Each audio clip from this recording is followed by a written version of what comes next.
A couple more big statistics. Food supply has not become a crisis as everyone thought it would 25, 30 years ago. Instead, as of last year, the United Nations said that malnutrition was at the lowest level in all of human history. Malnutrition last year was 15 to 20% of the planet. That's still a huge number of people considering how large the human family is. But just a generation ago, malnutrition was 50% of a much smaller human family. Now it's down to a smaller number. It's expected to decline again this year.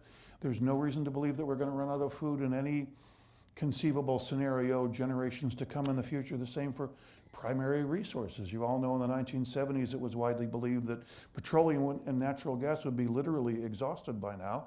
There's so much petroleum that the oversupply of petroleum is a problem for financial markets. Same thing with natural gas, same thing with coal. It's almost like God's joke on the world because there's so much fossil fuel that we're using it to create global warming with. But we're definitely not running out of it. The economy drives everybody crazy, but it continues to grow almost everywhere in the world. And an important point to remember about income and wages, since they were so contentious in the 2016 campaign, both Donald Trump and Bernie Sanders constantly said the middle class is being pummeled, wages are falling, there are no jobs.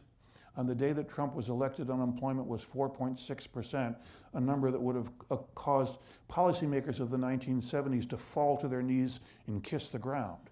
The unemployment picture is really good and has been for a number of years, but so is the middle class buying power picture if you figure it this way.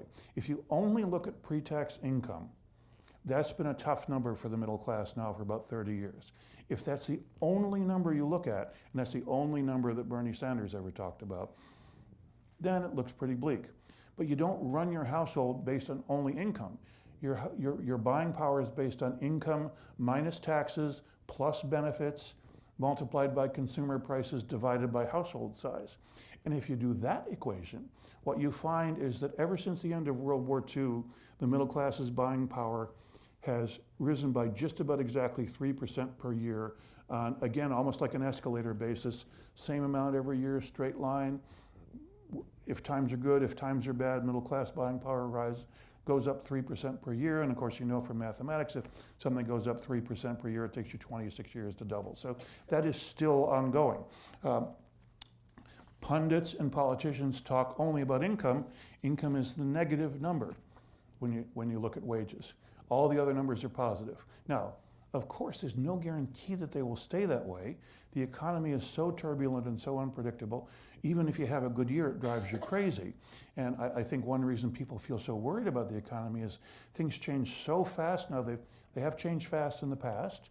You can look at the 19th century, and I give some examples here from the 19th century where people and organizations, industries, areas of the country were worried that change was coming too quickly.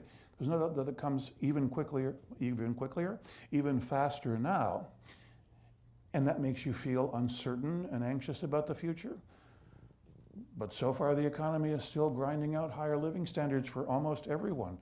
Generations alive today in almost any nation of the world are better off in material terms than any generation of the past, and are likely, although of course not certain, but they're likely to be better off in the future as well. And the most important fact that we're not sufficiently aware of is that global poverty is declining really fast.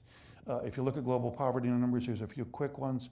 150 years ago, 90% of the world lived in extreme poverty by the World Bank definition of income of $1.90 per day. And of course, the statistics I'll give you all converted to current dollars to make the comparisons meaningful. Sometime in the 1970s, the world got to only half the human population living in extreme poverty, and that was considered an incredible achievement. Last year it was 9%. We're down to 9% of the human population living in extreme poverty. And this incredible reduction of extreme poverty has occurred as the human family has gotten larger and larger and larger. When you would have expected extreme poverty to get worse, instead it's lessened. Now we can't see that from the United States or from, when you're voting on Brexit, you can't see it from the United Kingdom.